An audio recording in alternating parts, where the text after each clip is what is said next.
up all the speakers and then we'll do some introductions. We have one person, I'm on the screen, sorry.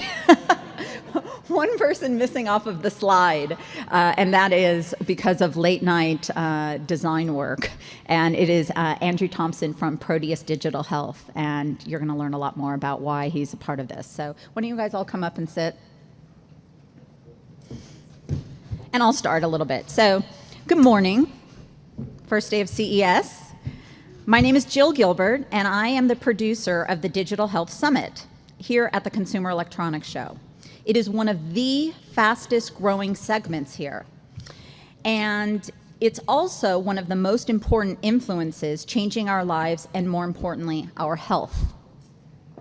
Joined together on this stage is the creme de la creme of healthcare leaders and entrepreneurs brought together for a unique, informative, and provocative conversation about the present and future of the digital health of digital health and the paramount implications technology is beginning to make on the healthcare systems as well as in our own personal healthy lives. Do we have Arianna in the room yet? We do not. Okay. I'd take personal responsibility, but I'm not her Sherpa. So with that said, we're going to start this conversation, and I'm going to ask one of my favorite rock star people in the world, Dr. Reed Tuckson, to kind of take the lead on the conversation. Dr. Reed Tuckson, I'm sorry, I'm looking at the, is literally the health god guru of United Health Group. And what that means, it goes beyond what we think of as insurance. They are at the forefront of technology development, and you must go down and see the kinds of work that they're doing. Some of the stuff involves data. They're one of the largest providers of data that actually gets dwindled down and helps us little old consumers live better lives. So I'm going to open up the conversation to that, and have at it. Thank you. Terrific. Well, thank you all very much for being here, and our panel is really excited to have this conversation among not only ourselves, but with you. I think that what you are here is a testimony to your understanding that we are at a new place in this world where the health challenges that confront so many of our nation's citizens and their families, their children, have become of great concern. But what also is happening is that this digital consumer revolution provides a whole panoply of new tools, new capabilities, new capacities, new competencies with which to address long-standing problems. This synergy of moving health from a ghetto separate space into the reality of our normal lives is a transformative and exciting moment. And each of our panelists here are engaged in one element of that or another. To start our conversation, I thought I would turn to our friend Deepak Chopra first, because he looks at these technology issues. He looks at these issues of our new technological capacities, not by being seduced by technology. He looks at it from the point of view of how do we as integrated, holistic human beings engage in our lives, and how does technology fit as a component into our mental, spiritual, and physical well-being in a seamless and very exciting way. So I think it's always good to sort of start in that very special space. And so with that, Deepak, why don't you sort of share how you sort of see this space? Can I stand up and Please talk? do. Thank you. First of all, thank you. It's a great privilege to be here in this distinguished panel. I'm going to take just 5 minutes to give you a holistic view on the future of technology and the future of well-being, because I think they're inextricably woven into each other.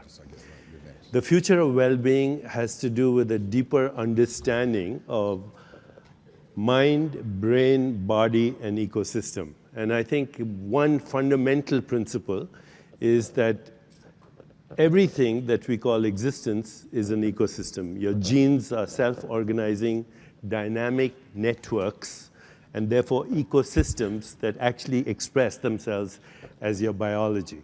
And your biology is part of the ecosystem, and the whole universe, in fact, is an ecosystem. Technology is the extension of our mind.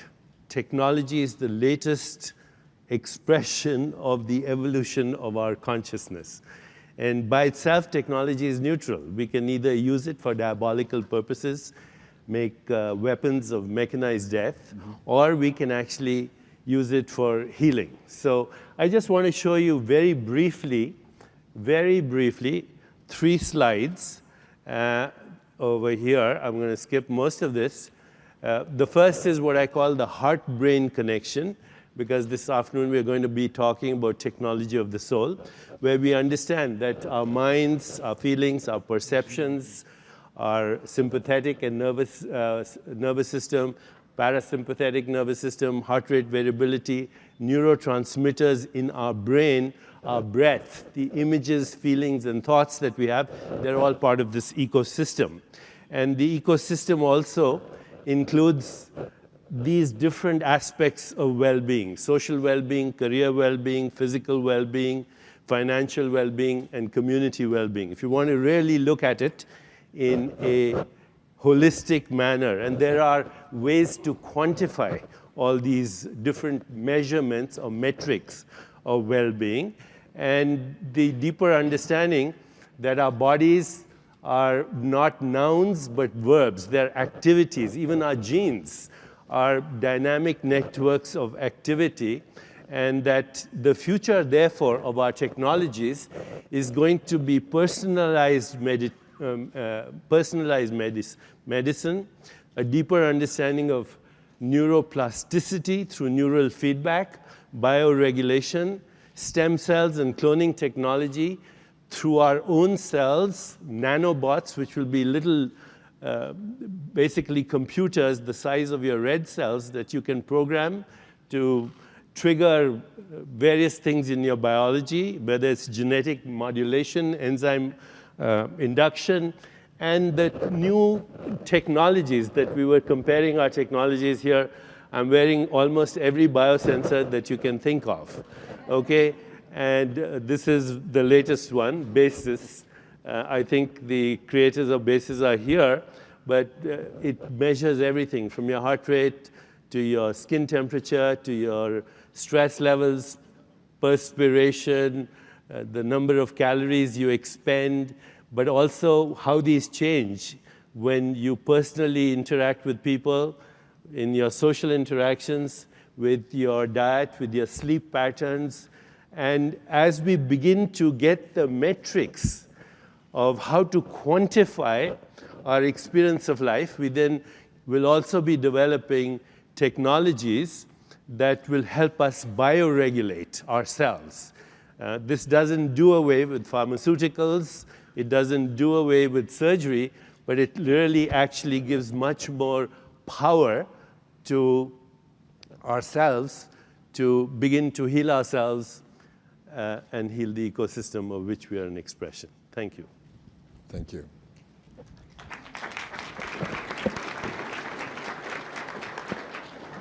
Thank you so much, Deepak. Apologies for the traffic. I did not account for 40 minutes to get here from my hotel, but now I'm learning. I'm really excited to be here because this is truly a perfect storm of multiple trends coming together, dramatically changing the ecosystem in which digital health and our own health are going to be operating. And I want to identify 3 trends, and we here have pioneers who are really representing different aspects of these trends. The first is the fact that we can all agree that our healthcare system is truly dysfunctional and unbelievably expensive, and it is actually geared towards dealing with disease and not keeping people healthy. So that, I think everybody now has agreed, has to change. The second element is that individuals more and more are becoming aware of the destructive impact that stress has in our lives. We are seeing that stress is truly a killer. It's destroying relationships, it's destroying careers, and it's destroying our own ability to lead healthy lives. So being able to deal with our own stress and taking control of our own stress is becoming increasingly important. And the third thing is technology, the fact that now wearable devices, and we have here people who are going to talk about that, like Andrew, who is actually going to talk about the invisible pill, I love that, that are going to be able to give us control of our own health and growing awareness. Deepak has for years been talking about the need for greater awareness. Well, we now have the devices that can actually help us become more aware. And our contribution to this, the Huffington Post contribution, is the launch of this app, the GPS for the Soul, that you can all download on your iPhones. And we've worked together with HeartMath and BeLife so that you have a proxy for stress, your heart rate variability. And then you can course correct. You can create a guide that personalizes the things that help you course correct. My guide has pictures of my children when they were young and unproblematic. It has music I love, including a great song by Zach Brown called Toes that will make you forget all your problems immediately. It has poetry, it has prayers, it has breathing exercises. And when you play that guide, which can take a minute, 2 minutes, it can connect you with the gratitude about your life instead of the worry and the anxiety about your life. And then, of course, it's very social. You can have your friends share their guides, you can exchange guides, and the idea is how can we course correct when it comes to stress in the course of the day so that we don't have to wait until stress accumulates and it gets to a heart attack or all the great manifestations of stress that we are seeing around us in terms of high blood pressure, diabetes, obesity. And that is really, for me, why this CES this year is that perfect storm of all these trends coming together. And the time is now to actually begin to fundamentally change the way we are looking at our health. And even venture capital, Fred Harman, who was a great investor in the Huffington Post from our early days, is here. And so venture capitalists like Fred are actually moving more and more into digital health technology. There's been a 45% increase in venture capital in this area over the last year. And we now have 30 million wearable devices that have been shipped, and we are expecting 60 million shipped in the next few years. So it's truly a revolution. And I'm just thrilled that we have here many of the revolutionaries. And I want to start with Andrew, but not just Andrew because you're a fellow Cambridge alum with an accent, but because Proteus Digital is a pioneer in this field of digital medicine. And actually, Proteus is a great fitting name. It's a Greek name. I'm sure you know that. He was a god in Greek mythology, a god of the sea, always changing shape. So Andrew, let's start with you and tell us, what is the future? What is the future going to bring us when it comes, for example, specifically, the invisible pill that you are working on? Okay, thank you very much, Arianna. I've never been introduced as a Greek god before, but that's nice.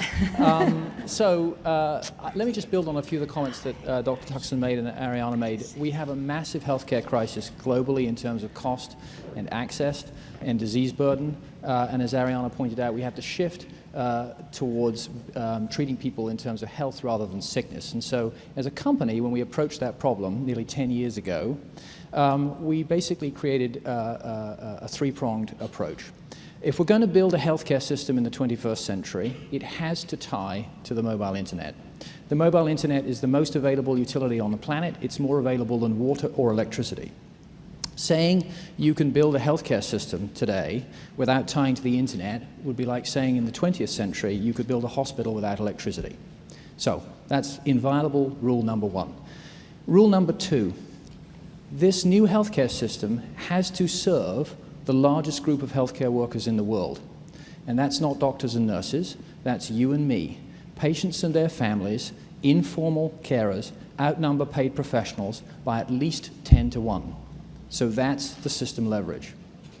And number 3, this healthcare system we're going to build must engage consumers with the transactions they already use to work with their health. And by far the most important engagement transaction for consumers with their healthcare is swallowing their medicine. That's what people do every day. It's high frequency, it's high value, and it's what you do to stay well and stay out of the hospital. So those are the principles we built our company on. The specific technology that we've developed is a food-based computer that's designed specifically to be co-manufactured with a medicine so that when you swallow that medicine, it turns on. And it communicates the specific identity of the medicine. Now, it's a very unique computer. It's made entirely from dietary minerals. It's powered by your body. It has no battery, no radio, no antenna. It's completely private. It has a very unique communications architecture, but it will send information through your body to your phone, to the cloud, and we can process it. So we can actually send you an application which will tell you exactly what medicine you take down to the specific pill and how you're doing. So we measure your physiology, we measure your respiration, your heart rate, your body angle, your activity, your sleep, your temperature, a whole bunch of things that mean we can correlate what you're swallowing with how well you are. And if you're a patient, you can choose to share that information with someone who's helping to take care of you. So that might be your mum sharing it with you. It might be you getting information about your kid who's got ADHD and you want to understand how he's using his medicine and how he's responding. So it's what we call a digital health feedback system. And one way to think about what we're doing here is to take medicines and to turn them into digital content. Sometimes I say to people, a drug to Proteus is a song to Apple. Apple took a library of music, made it much more personable, much more customizable, much more valuable. That's what we can do with the world's medicines. Now, this may sound futuristic. It's not. This platform is approved in Europe by the EMA. It is cleared by the FDA. It is going to market in 10 days. This is now, and it will be in the market in the US this year. It's the world's first digital health feedback system. Now, I'll make one last point. There's been a lot of conversation in this group about mindfulness. And mindfulness is an incredibly important part of wellness. What we know is that if you swallow something, it promotes enormous mind-body effects. And we know this because there's something called a placebo effect, where if you swallow a sugar pill and you tell someone it's a medicine, they often get a benefit. And it's such a powerful effect that the FDA requires that when you give someone a real medicine, you control that with a placebo study. So we know that swallowing has this very big mindfulness effect. What we're doing effectively by building digital health feedback systems is to combine the power of medicine with feedback and the power of your mind. That's a very, very big benefit. Great. And of course, everything that you're doing is both invisible and swallowable. Yep. Everything that Sonny is doing is wearable. But you're focusing on things being elegant. You know, you don't want, you said, people to walk around looking like Iron Man. So tell us about how design fits into what you're doing. Sure, be delighted to. It really starts with an obsessive focus on the user. We are, after all, at the Consumer Electronic Summit, so I think focusing on the user is appropriate. At the end of the day, if you have the most accurate sensor in the world and you have a great engagement program, but people don't wear it, people don't use it, then it stops there. And so we think of wearable products as having a number of different key challenges to it, whether it's being able to have good sensors that can get good information, or being able to develop insights that can help provide actionable suggestions and whatnot. At Misfit, we're focused on what Arianna was alluding to, is on the wearability side. If you look at wearable products today, if you think about the things that you're wearing right now, what are they made of? Cotton, maybe precious metals, leather, precious stones, that type of thing, not plastic. And so so materials is very important. The mechanical design, making sure that it would be something that you would want to wear, even if it didn't do anything. And so they're kind of analogous to the placebo effect that Andrew was just talking about. There is this effect that we think about, and that is having something on your body that would inspire you to be more active, and even if it didn't do anything. Now, our products, the very first product, the Misfit Shine, it's a very basic activity tracking product, but it's designed to, above all else, to inspire the user to be more active. And the way we accomplished it was through absolute, just a focus on design and making it something that you would want to wear anywhere on your body. You could wear it on your shirt or your pants, or even on your wrists. It actually functions as a watch here. And more importantly, that you would wear to anything. So whether to a black tie event or to a business setting or to swimming, it's waterproof, so you can swim with it. And so the design philosophy, I think that at least that we embrace at Misfit, and I think I think we're on the right track, is to think about what the user would want to wear and then put technology into that, as opposed to thinking about what technology we can make and then asking people to strap it on them. That's just, you're going to end up with a technology product as opposed to a really wearable product. And so that's been our approach, is to focus on wearability first, and if people are wearing it all the time to any kind of occasion, and that they're doing it for a long time, now we solve one of the great problems that confront the body sensing world, and that is continuity of data. If it's something that people wear all the time, even if the data resolution is limited, at least you'll have a lot of it, and it'll be continuous. And so that's really the focus of a focus that's important to consider. Thank you. Now, David, your company, Life Technologies, is actually working in the area of oncology, some of the most serious threats that patients are facing. How do you see all these new technologies affecting what you're doing? And also, you've made a significant move away from dealing as much with the medical community to dealing directly with clinics and individuals and communities. So why did you make that shift? Well, that's a good question. And let me go back to a statement that Arianna made. The way I relieve my stress is make sure I have everything written down so I don't have to memorize. But to answer that question, let me take a step back 15 years ago.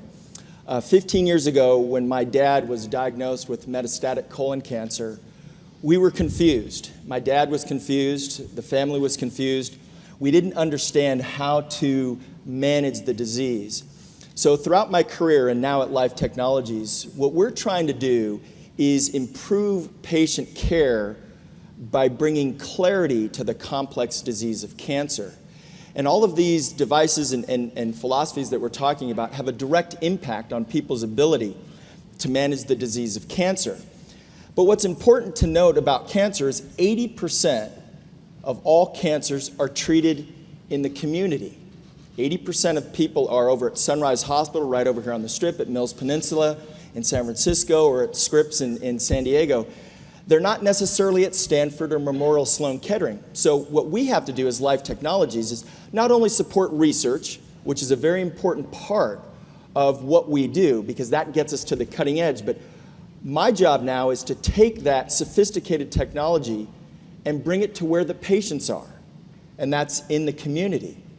So when you get to the community, there's basically three fundamental questions that patients and healthcare professionals have. The first question is, what disease do I have? So we have to find ways to provide diagnostic tools that help the healthcare professionals diagnose and then communicate that information to the patient. Once I've diagnosed what's taking place, the next question is how do I treat it? What drugs might work for me? And today, in the advent of personalized medicine, we have the capability to understand the genetic makeup of individuals and design therapies and treatment regimens that work specifically for them. Very, very exciting. But once care and treatment is complete, especially in cancer, the biggest question is my disease going to come back? So monitoring recurrence is extremely important. So to answer Arianna's question, what we're doing is, at Life Technologies, we're delivering systems to the community to empower the community-based care team, surgeons, pathologists, and oncologists, to work with patients to, again, bring clarity to the disease of cancer. 3 main areas. Leading cutting-edge technology systems, for example, next-generation sequencing. We all hear a lot about the sequencing of the human genome. Today, you can sequence the human genome with a system that can sit on this table in a matter of hours. But the question isn't the ability to sequence. The question is, what do I do with that information? So the second area that we're focused on is bioinformatics. The ability to take data and knowledge and synthesize that into actionable information that can then be used to treat that patient most effectively. And then finally, what we're focusing on is content. Test applications that make a difference in people's lives. And the initial area that we're focusing on is lung cancer. You know, everybody knows that October is Breast Cancer Awareness Month. And we know that great strides have been made in breast cancer. Today, the overall 5-year survival rate in the US of breast cancer is 90%. Congratulations to everybody for a great job. But lung cancer, the 5-year overall survival rate is 15% and hasn't changed in the last 40 years. So as we look at screening mechanisms to identify cancers, lung cancers early, the key is this: a stage 1 lung cancer, after successful surgery, almost half of those patients recur and die within 5 years. Why? Because disease is left behind that cannot be detected. We've recently launched a test called the Prevenio Lung RS test that allows you to evaluate those early stage cancers for risk of recurrence so that that care team can refer that patient to the appropriate healthcare professionals for adjuvant therapy. Very exciting opportunities, but in conclusion, really focusing on the fact that cancer and cancer care is best delivered in the community. Great. And Reed, you know, you actually oversee, through your company, the care of 75 million people. So when a big company like yours makes a decision, it can actually have a huge impact in the delivery of our healthcare system. So what are you doing that is kind of radical, or maybe that you haven't announced yet? Maybe we can make some news here that is going to sort of change the way care is delivered to millions of people, and the way that all the things we talked about here, the importance of stress, the importance of devices that help us have more control over our own health, can be integrated in the healthcare of each individual. Well, it's a great question, and let me just, as I peel away the layers there, let me come back to the point you made at the very beginning.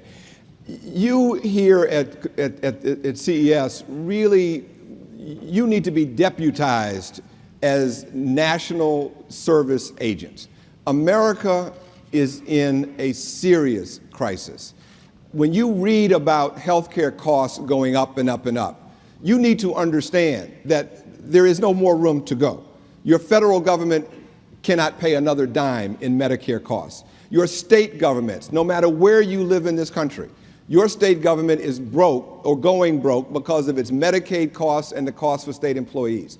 Every big company or small business in this nation is seriously strapped by trying to pay for health care.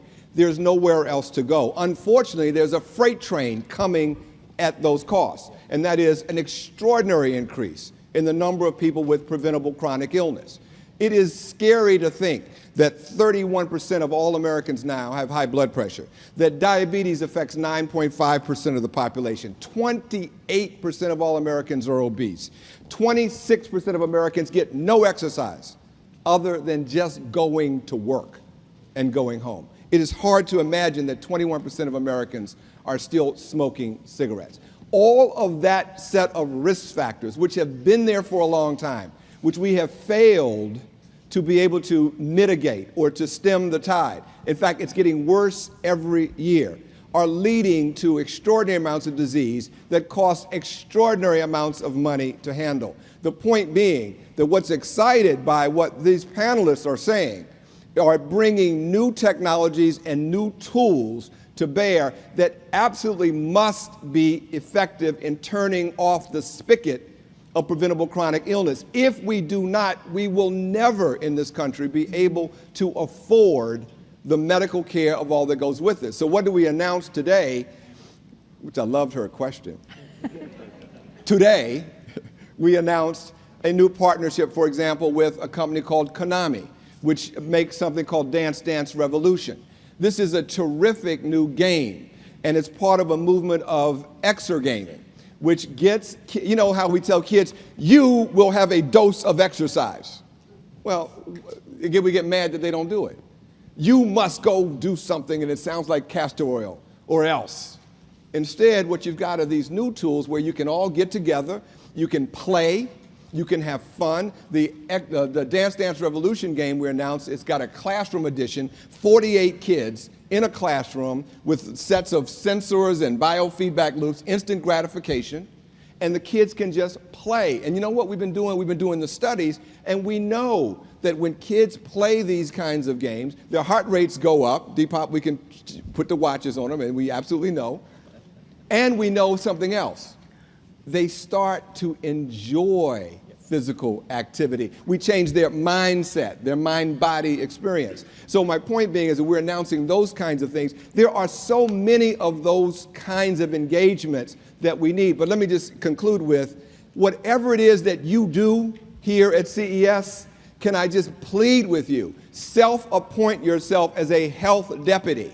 Translate whatever it is that you do into something that helps us turn off this spigot. Because if we do not, there will not be a dime in this country left for education. There will not be a dime left for innovation research funding. We need you to be a part of the health team. Reed.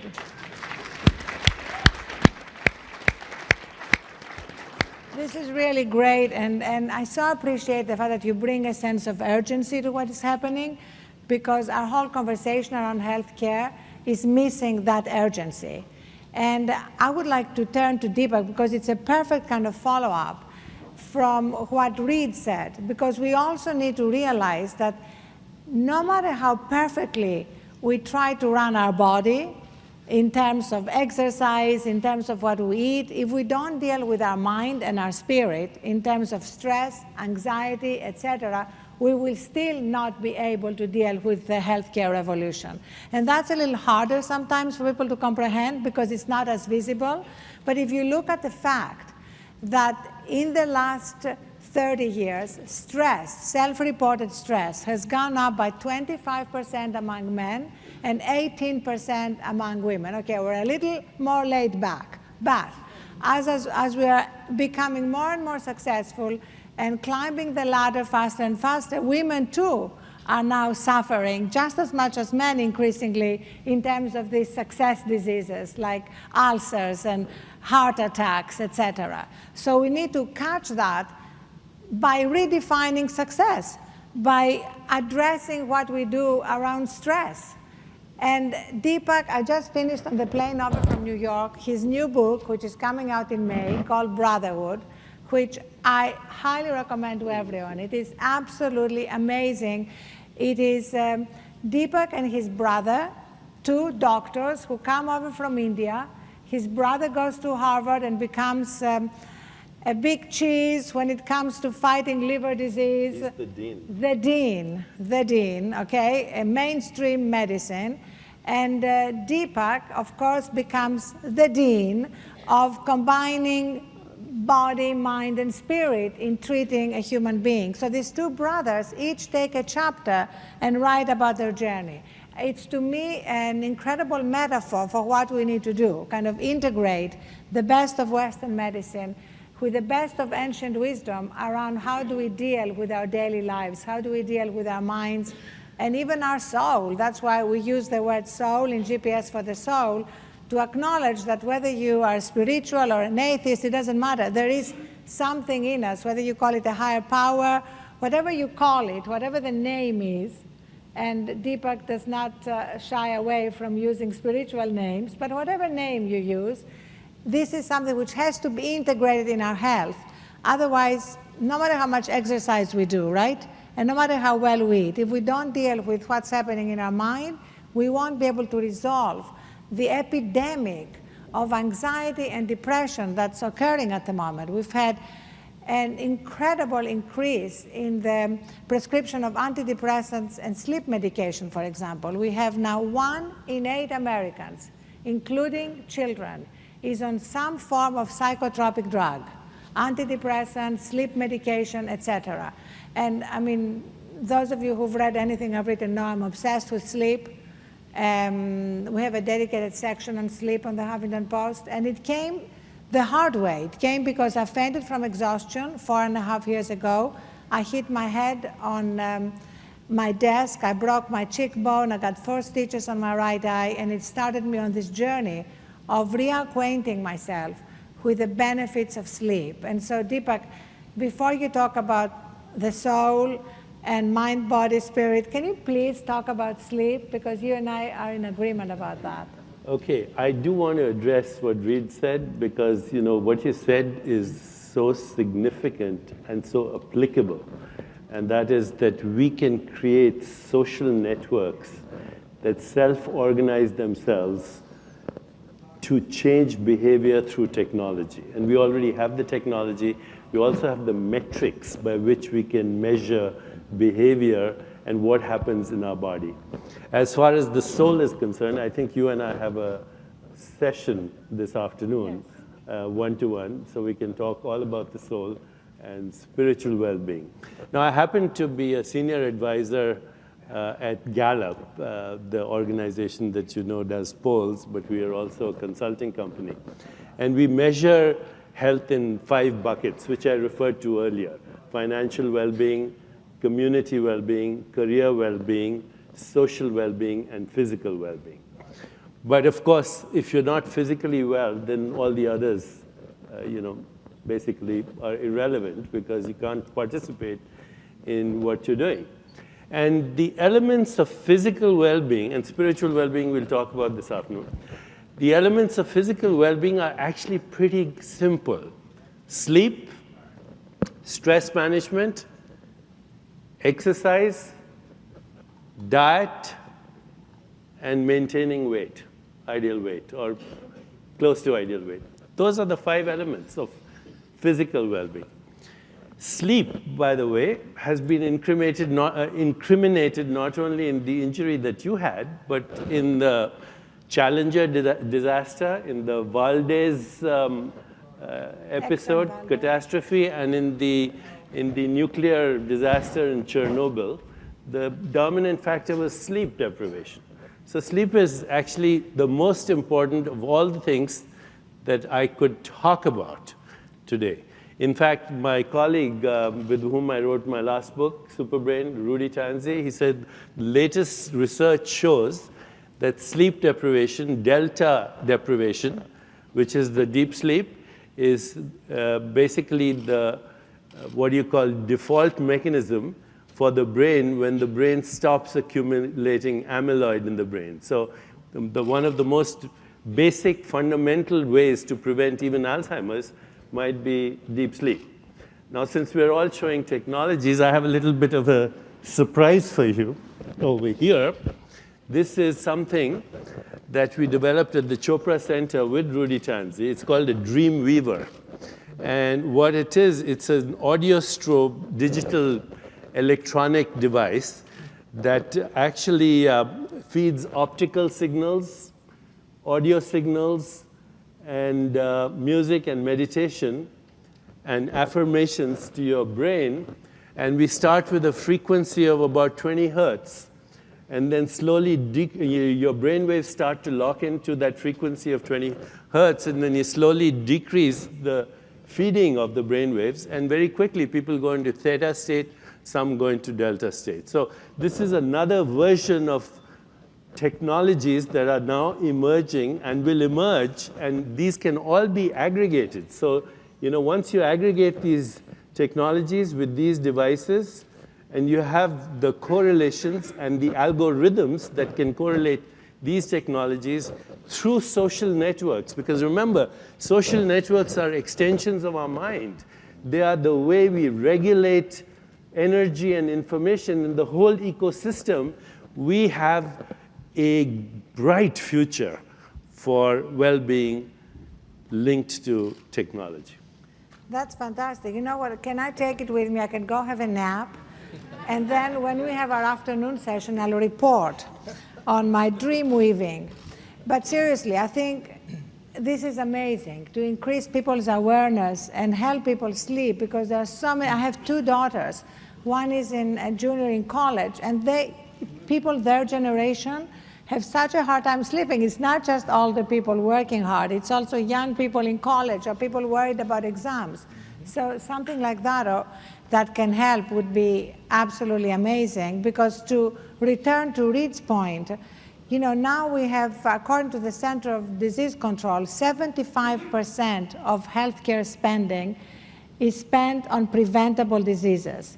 So we have a huge opportunity here. And we have a community of people right here on the stage and here in the audience that can actually make a quantifiable difference. So I would love to sort of open it up to can I say one more little thing? Of course. 80% of pharmaceuticals in hospitals are for one of the following categories: pain, anxiety, nausea, insomnia, and constipation. For 5 of these things, 80% of pharmaceuticals. And these are all easily tackled through non-pharmacological methods that deal with stress management. Well, one of the great things, just one of the bright statistics, is that 25% of corporate America now, of big companies, are beginning to integrate in what they offer to their employees meditation, stress management, mindfulness training, exercise, different forms. We're talking about companies like General Mills, like Aetna. At the AOL Huffington post offices, I have installed 2 nap rooms. And when I first installed them, our journalists were looking at me saying, who's going to go take a nap in the afternoon? Well, now you can't book it. They're always booked. We need to open a 3rd nap room. Let them go with the Dreamweaver. We're going to get the Dreamweaver now. We're going to offer the Dreamweaver. And of course, I must say, yesterday before I left, I was walking by the nap room and I saw 2 people coming out of it. But whatever. whatever helps people reduce their stress. But just don't tell HR, okay? So.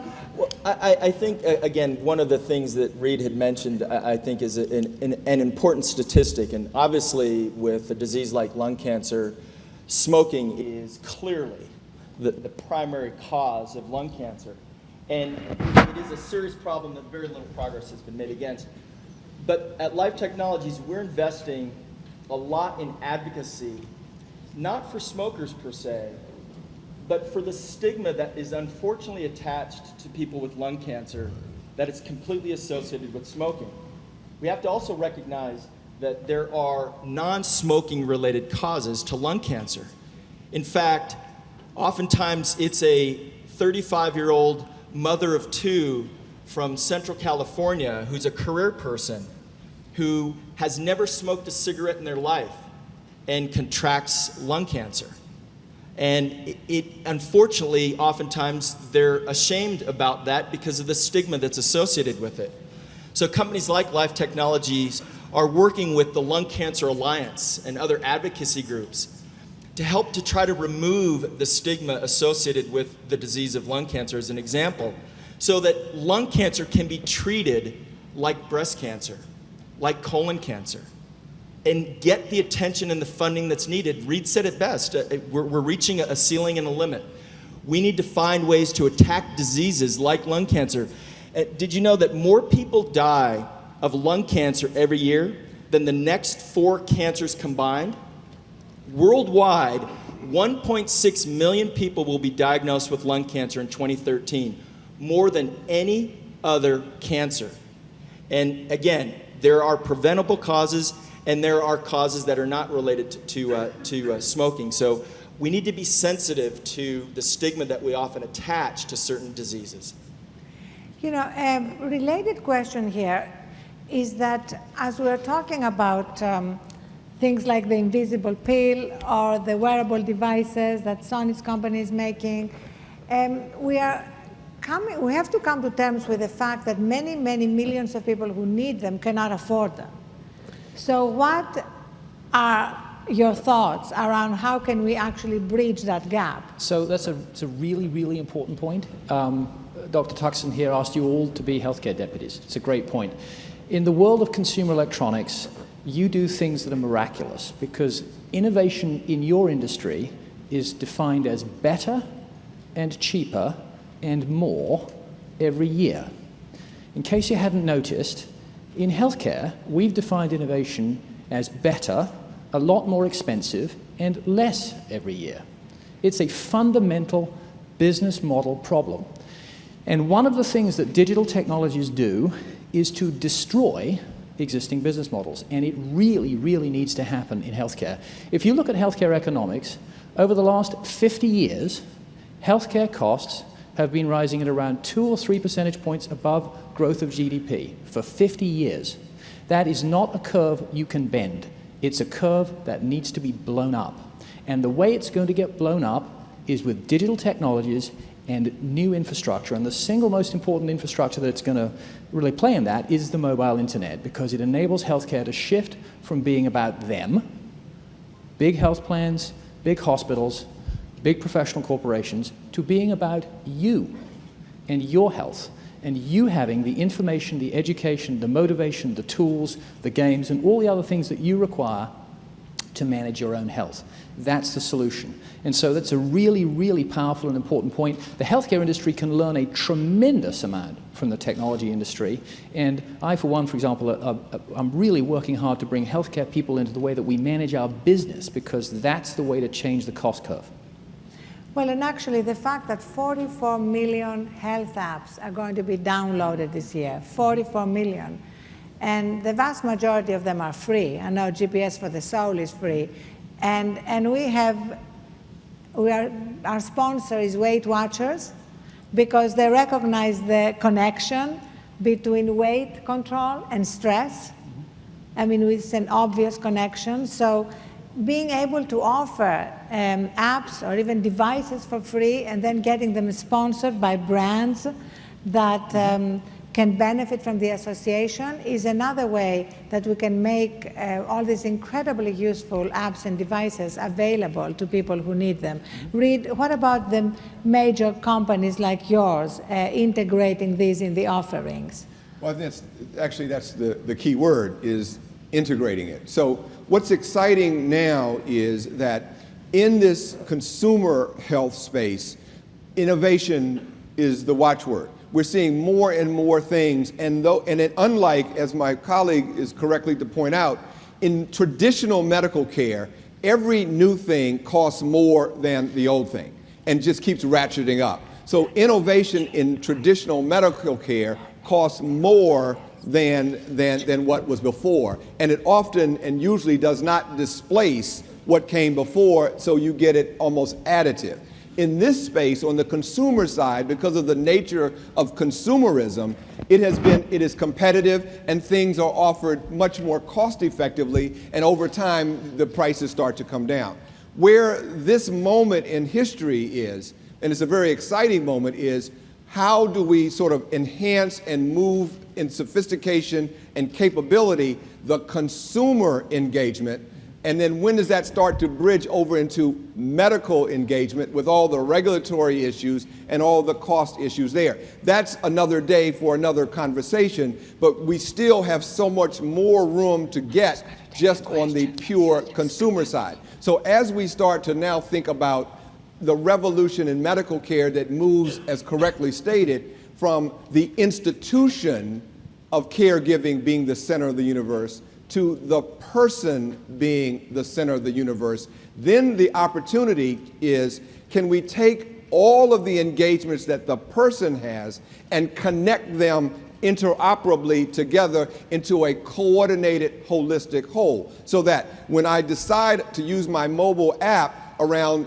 getting the right diet, when I use my mobile app to monitor my exercise behavior, can I connect that to my clinical care encounter with my primary care physician? Can I connect that with the swallowing of a wafer in my pill to monitor whether I'm taking that drug, feed it back to not only me, my family, but also to my primary care provider? Can we stitch all of that together? And that's where the revolution will be for a company like United Health Group, which is what we are sort of excited by, is being in the middle of that and being a facilitator of all those relationships. Yep.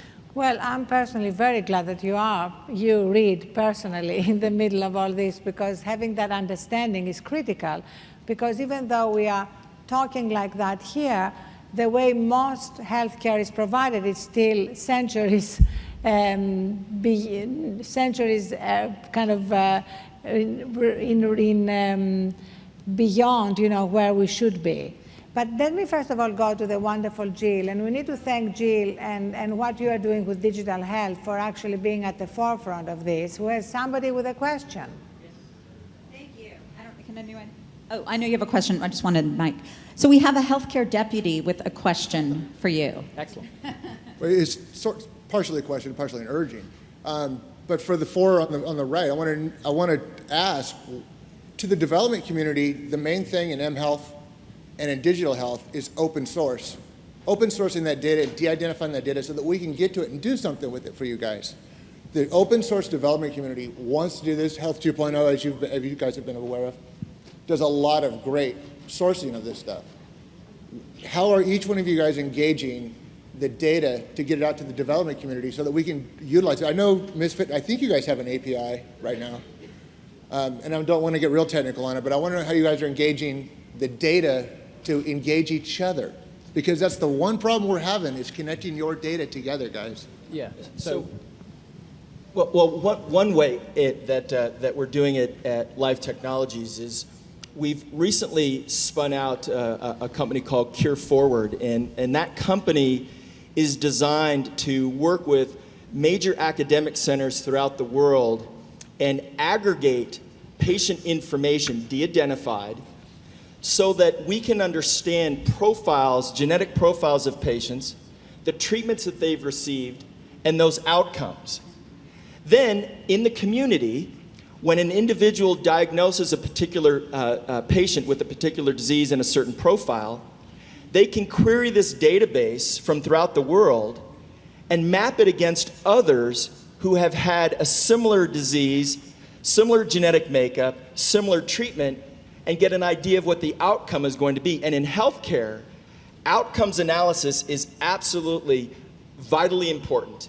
And we've done a very poor job up to this point at aggregating that very important information, and to the point that's made, making it available so that healthcare professionals in the community now can practice medicine at the same level that they practice it within the healthcare community. And just real quickly, Reed brought up another very important point. Years ago, when the Human Genome Project was underway, the government invested billions of dollars to sequence the human genome. Today, through technology that Life Technologies and others offer, we can sequence the human genome, my genome, for close to $1,000 in a matter of hours. So there are technologies that are being brought to the community where we are, in fact, driving down healthcare costs. But the real question becomes, back to the final point I'll make, is how do we get this information into the hands of people who can use it? But more importantly, as I said in my opening comments, how do you synthesize that data and knowledge into actionable information? That becomes the key component to what we have to work on.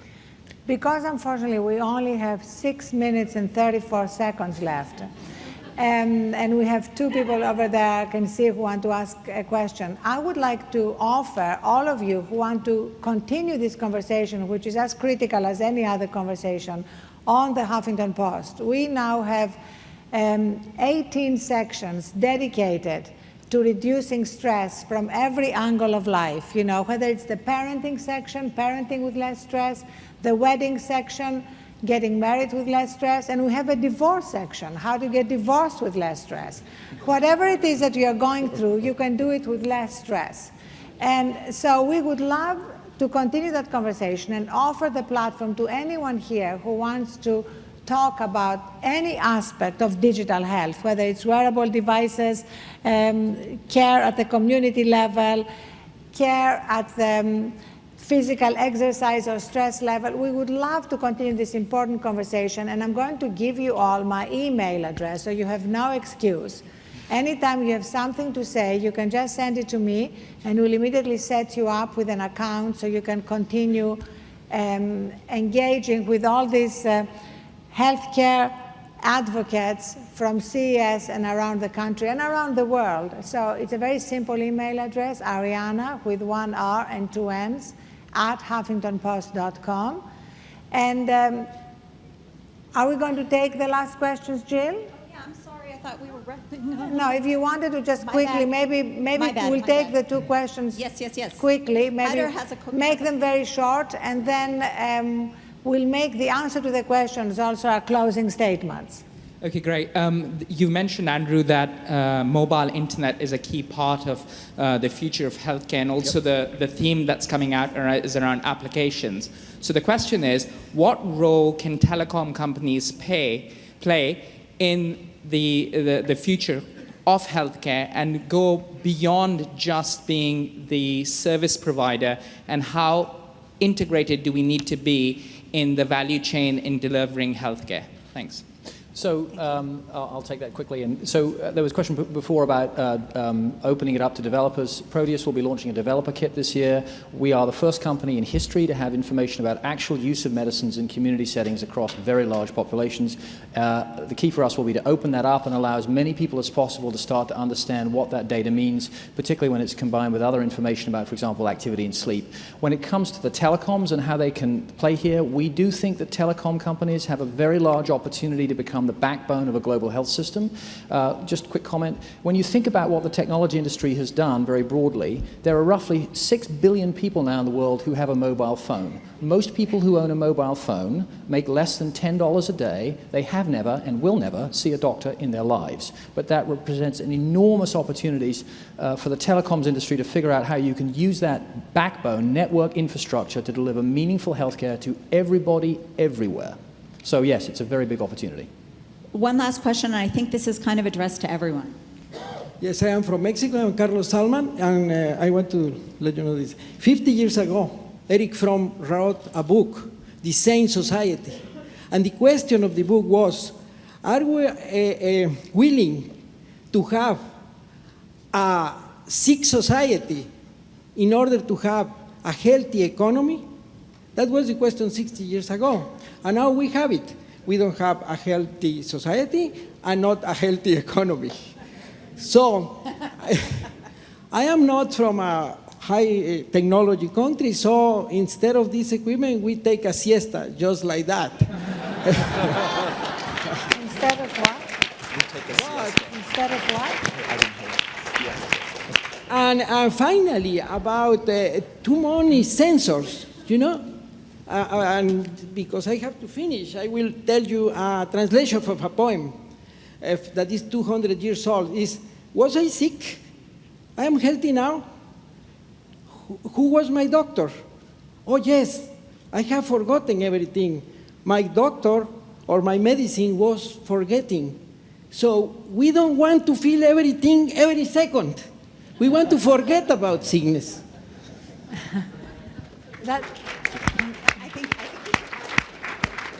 That's good advice, not forgetting resentments, betrayals, grudges. That's very, very good, healthy advice. So this has been a fascinating panel. And we have 1 minute and 37 seconds left. So any final, like 3-4 words from each of our panelists? Read. So 3 words. I got 10 things I want to show you. Please go to the United Healthcare and Optum booth, south side in the exhibit center. I'll show you 10 things in real life, real time that exist. And if you want to continue the conversation with me, I'm at Dr. Reed Tuckson on the Twitter, at Dr. Reed Tuckson. We'll see you online. Go to proteusdigitalhealth.com and find out what's coming in about 6 weeks. My Twitter handle is @sunnyvu, and if I was to leave you with one thing, it is whether you're making products, selling products, developing policy, focus on the user. When we focus on that and get all the details right, a lot of these things become more delightful. From Life Technologies, again, it's been a pleasure to be here. Again, we want to focus on the fact that we want to improve patient care by bringing clarity to complex diseases, not just oncology, but inherited diseases, infectious diseases, neurological disorders, and transplant opportunities. It's been a pleasure to be here. Hope you enjoy the rest of the show. Deepak? I have been engaged for the last 30 years in the realm of personal transformation, but today I'm realizing that personal transformation and social transformation are inseparable, and that we have the technology to collectively create a more peaceful, just, sustainable, healthier, and happier world. And let's do it. It's within ourselves. And Twitter handle Deepak Chopra, website deepakchopra.com. And from me, go download GPS for the Soul and create a guide. Send us your guide. We'd love to post it on our GPS for the Soul section where a lot of this conversation is continuing. And thank you all so much for being here, and thank you, Jill, for organizing. Thank you so much. Seriously, a privilege to have this group on stage. I hope you realize what a treat that was. Thank you so much for all attending and taking time out of your days.